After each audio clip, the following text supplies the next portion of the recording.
All right, guys, coming at you again today. I want to get into another division right away. Like to get these done as soon as possible. I'm trying to do multiple a day if I can. So I'm doing the 168 pounders, the super middleweights. This is the division that had the World Boxing Super Series heading into the semifinals coming into the year, and they really rocked the division. It's still kind of a wide open division, but there's some really good action and good fighters.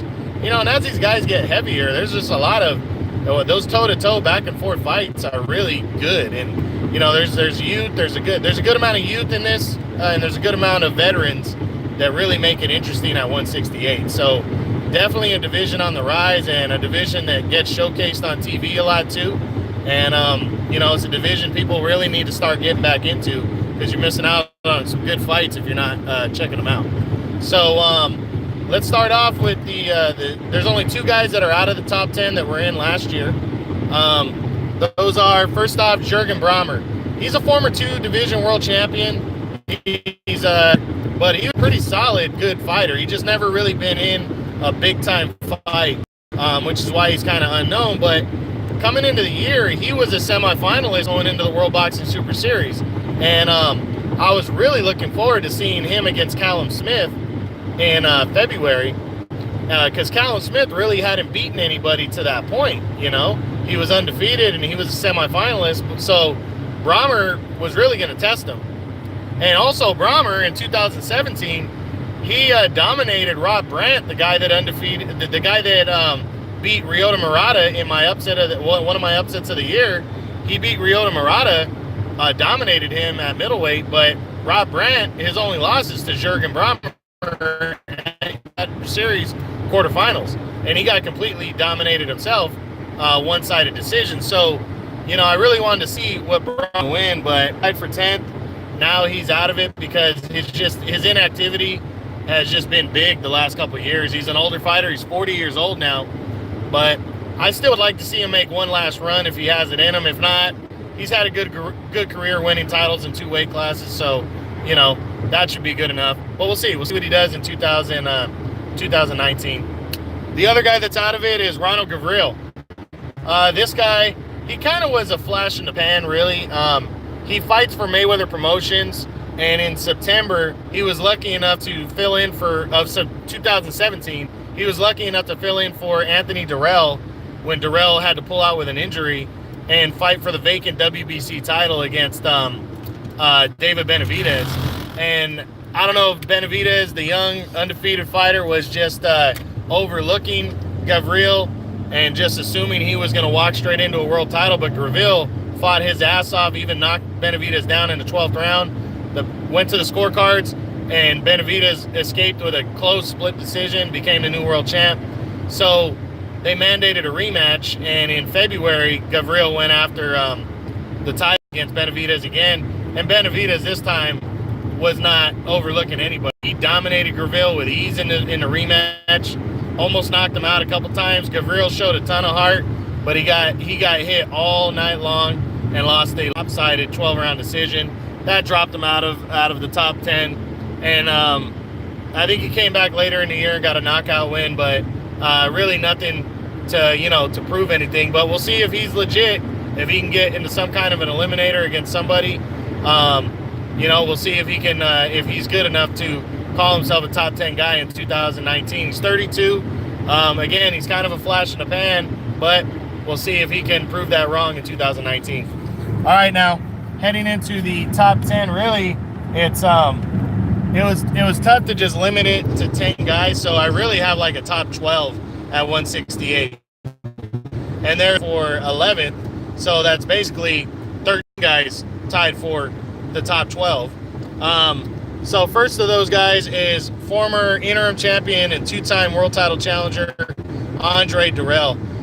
Durrell came into 2019 or 18, coming off that controversial disqualification win over Jose Ustadegui in 2017, and the IBF mandated a rematch for the interim title.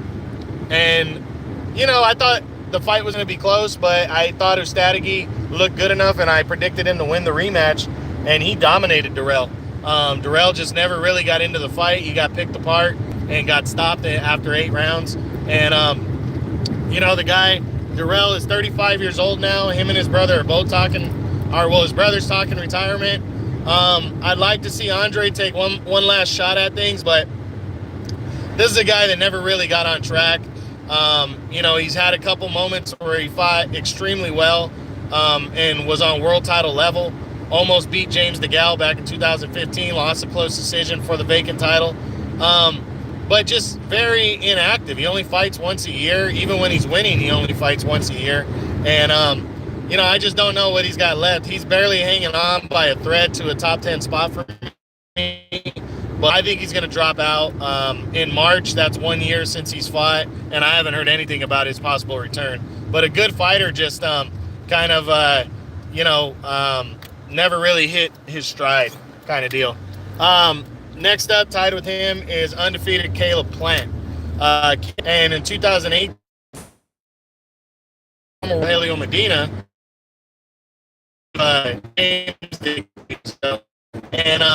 Plant pretty much just outclassed him and outboxed him.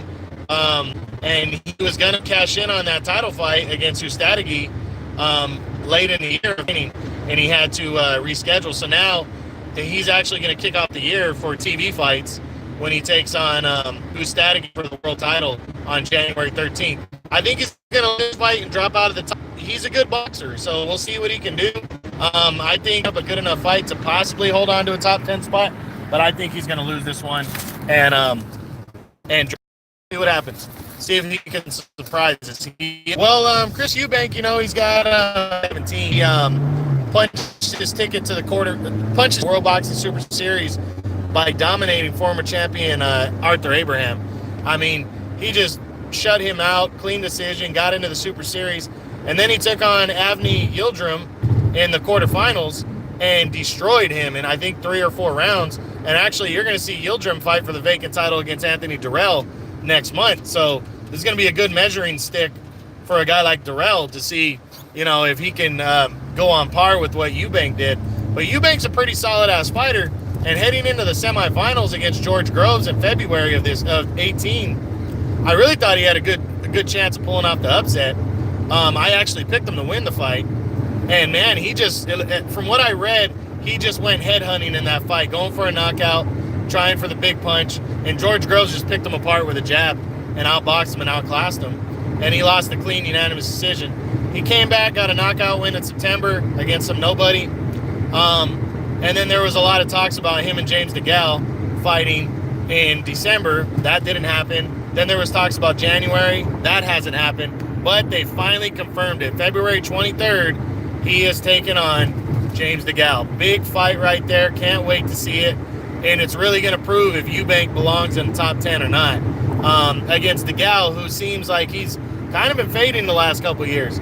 So I think it's going to be a good one. I think he loses a close decision in this one, but I wouldn't be surprised if he beats DeGale. So that's really going to decide where he goes. He could move close to the top 5 with a win, or he could, DeGale's highly rated, or he could drop completely out of the top 10, or stay where he's at, which, is right at the very edge.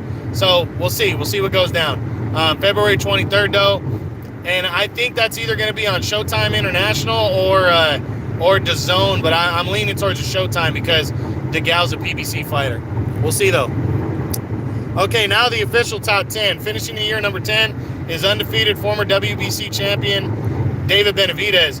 Well, Benavidez started the year off great. He took on Ronald Gavril in their rematch after looking like crap against Gavril in September of 17 and getting a controversial split decision. He came back and dominated Gavril with ease, making it really look like he just was overlooking Gavril the first time out. Dominated him, one-sided, shutout, unanimous decision, and retained his world title.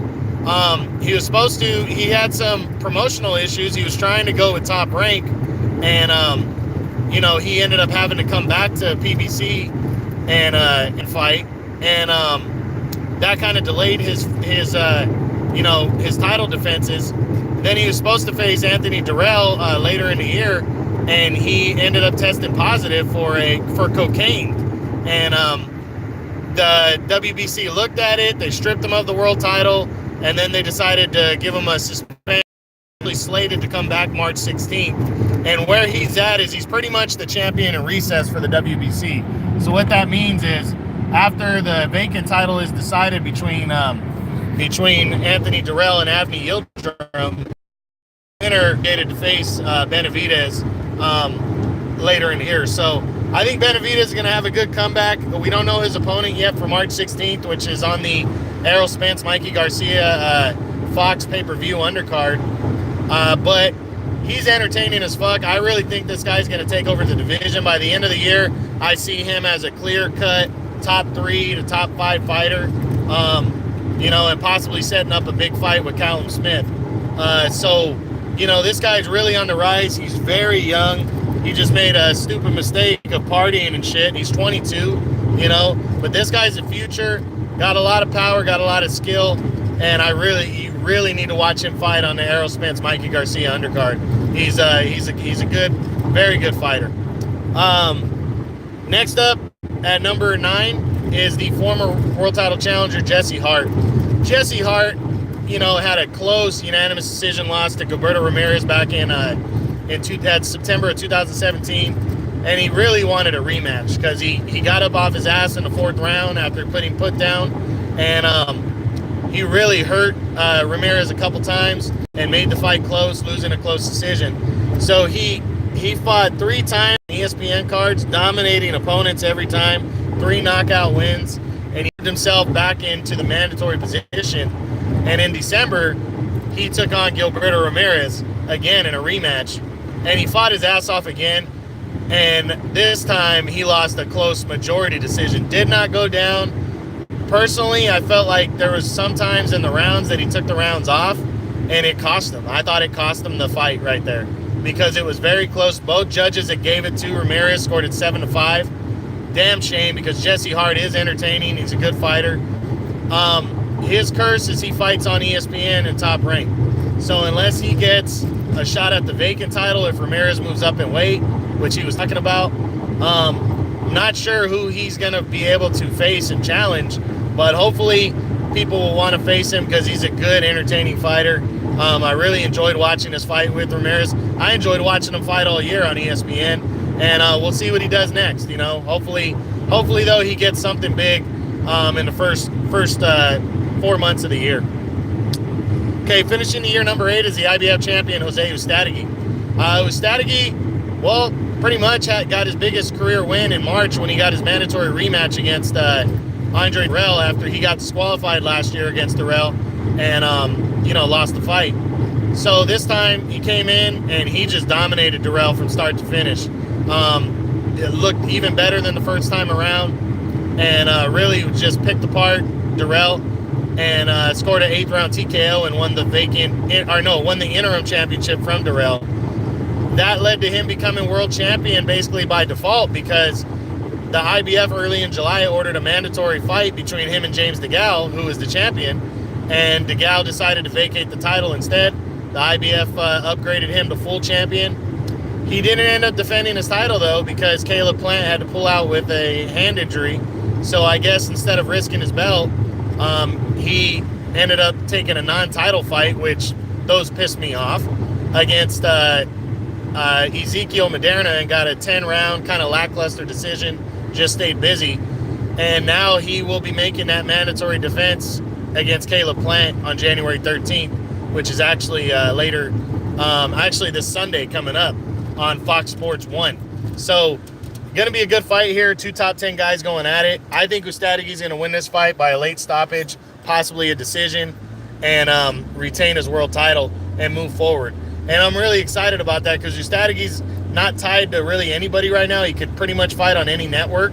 And I would love to see him and Gilberto Ramirez fight, or even him and Callum Smith. So I'm hoping he gets a big win here and retains his belt, and we'll see what goes down. That's Sunday on Fox Sports 1. Next up, finishing the year number 7 is, let's see here, is former world champion Caleb Truax. Truax was coming into the year, coming off of the upset of the year in 2017 when he beat James DeGale in December of that year. by a majority decision in DeGale's home country of England. Excuse me. A rematch was signed for, I believe it was Vegas, and he took on DeGale, again. And DeGale suffered a cut over the right eye in the second round, and it was a great fight. I mean, Truax just came right at DeGale the whole night. It did not look like he got lucky. He fought really hard and proved he's deserving of a top 10 super middleweight. He fought extremely hard and lost a very close unanimous decision. I felt DeGale just slightly outworked him, but it wasn't by much.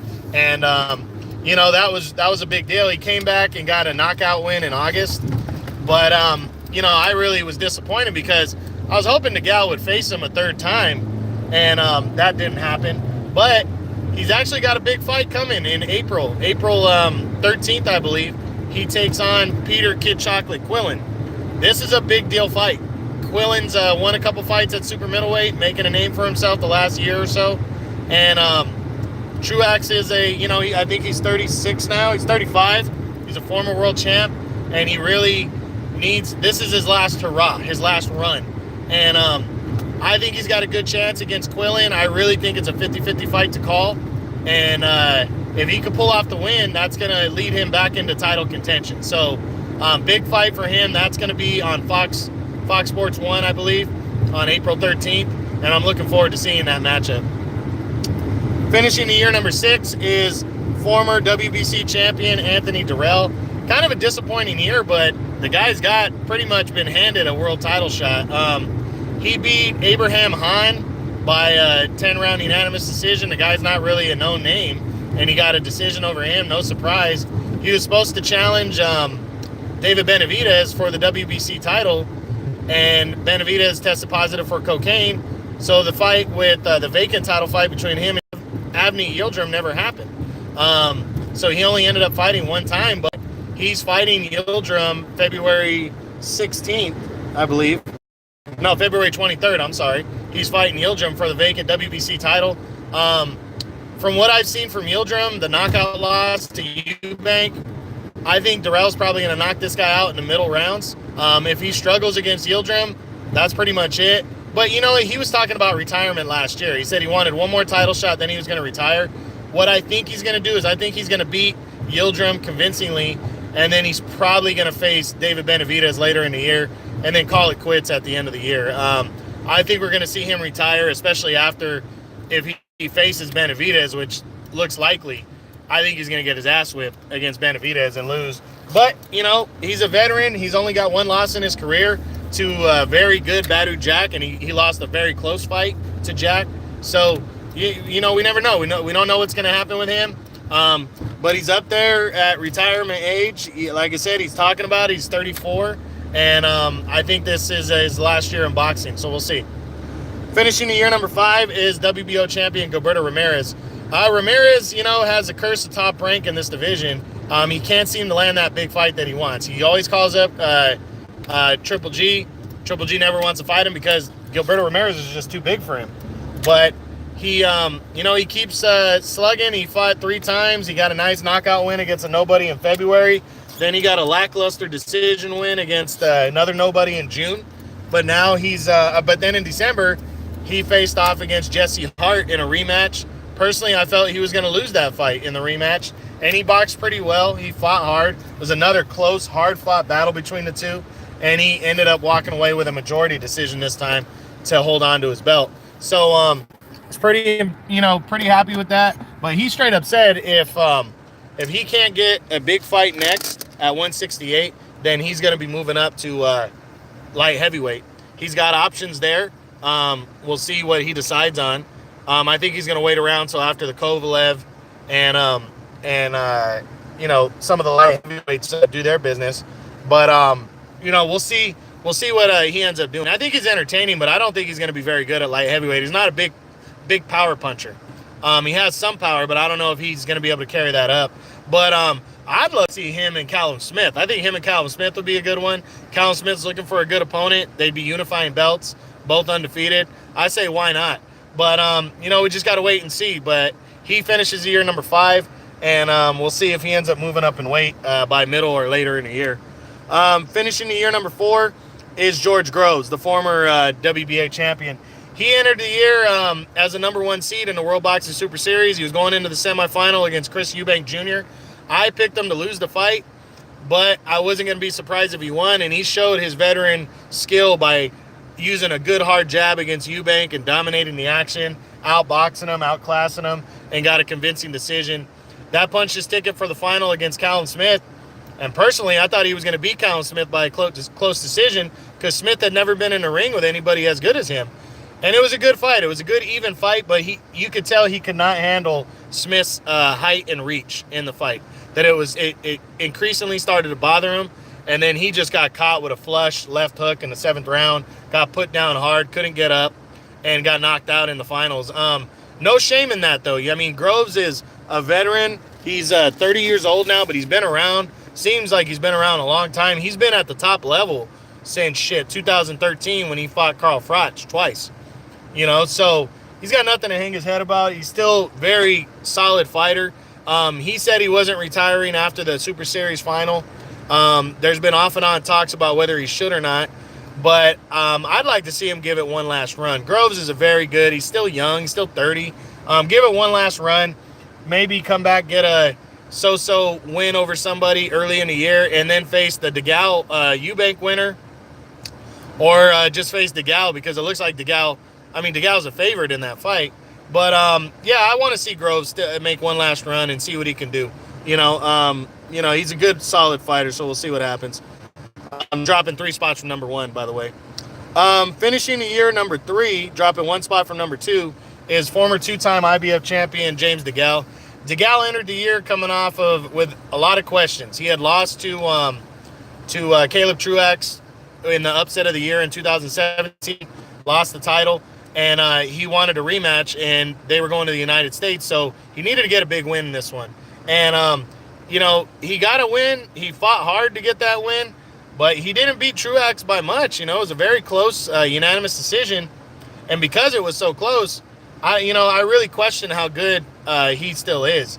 And then he pissed me off in July when he said he gave up the IBF title in search of bigger fights. That's what, bigger money fights is what he wanted. And if that's the case, then why did he fight some nobody in September? And just get a so-so win. He's got a big money fight against Chris Eubank in the United Kingdom coming February 23rd. He's the favorite going in. I think he's going to win a close decision. I wouldn't be surprised if he loses. But then a part of his contract with Al Heyman is that he's going to get a title shot before he's done. He's only got a couple years left himself. He's 32 now.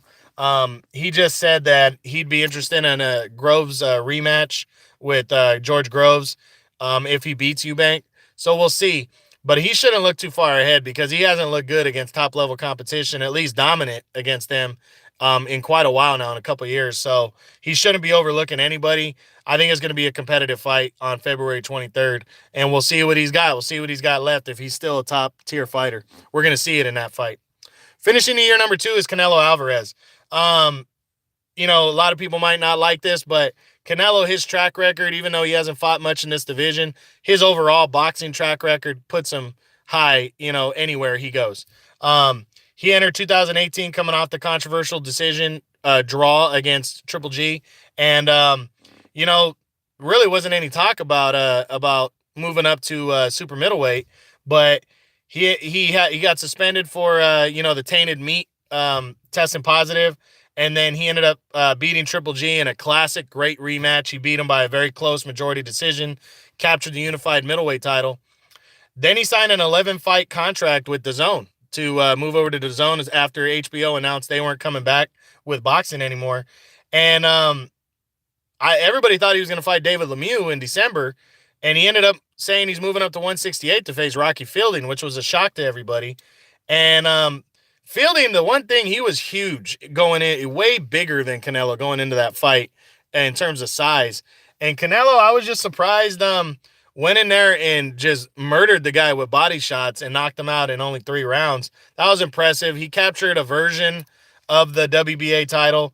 And, the fact that he's a champion there now, and he says he could go back and forth between weight, I'm going to keep him here for now. I think he's deserving of a top 10 spot in a wide open division like this, especially a high spot, because he's so, overly talented between all the divisions, a pound for pound fighter. But we'll see what he does. I personally think he's coming back at middleweight in May against probably Danny Jacobs. But I wouldn't be surprised if he faces David Lemieux, who is going to officially move up to 168 now because of his weight issues that he had. So I really wouldn't be surprised by that. So we just got to wait and see, but we know for sure he's coming back May 4th on DAZN. And then finishing the year number 1, without question, is the undefeated Callum Smith. He wasn't ranked coming into the year.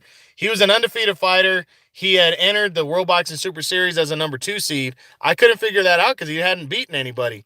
But they gave him a high seed. He beat some Eric Kirkland, I believe, or Eric Skoglund in the quarterfinals by a decision. Wasn't that impressive? Then he was supposed to face Jürgen Brähmer, a German, former 2-time world champ. I was really looking forward to that. Brähmer was the 4 seed coming in, and I really was looking forward to that matchup because Brähmer's a full ticket. He's a real deal fighter, former champion. And the week of the fight, Brähmer had to pull out with some kind of illness. So he ended up fighting some nobody, got a lackluster unanimous decision, stayed undefeated. And then the finals was set between him and George Groves. And I was really hoping, that he was at least going to show up and show that he's top 10 worthy. And he showed more than that. It was an even, close fight, but his height and reach was too much for Groves. And in the 7th round, he landed a mean 7th round knockout. One of the finalists for knockout of the year, finalist for one of the best wins of the year, one of the upsets of the year, and became the new world champion. This guy really looked good and looked legit against Groves. We'll see how he looks going forward, but this was a major win. Definitely earned him the top spot, becoming a World Boxing Super Series winner, and the Muhammad Ali Trophy was a big deal. And he's trying to get big fights. He was trying to get Andre Ward out of retirement, but he says Andre Ward wants ridiculous amounts of money that, isn't going to happen. But he needs to get back in the ring. So one thing about Usyk, after he beat Gassiev in the finals in July, he came back less than 4 months later to take on Bellew. So I really think Callum Smith needs to get back in the ring soon. He needs to sign his next fight, get back in the ring, stay busy. There should be guys out there that want to fight for a world title. So I'm a little surprised he hasn't signed anything yet, but I'm hoping for something soon. I think he's trying for a big time fight. I think he needs to scratch that and just go after a decent B-level fighter, maybe another champion if another champion's available and wants to fight him, and just stay busy for now because he really needs to make a name for himself and keep that name rolling after winning the Super Series. So that's it, guys. Again, this division's really on the rise. Callum Smith, he last fought on DAZN.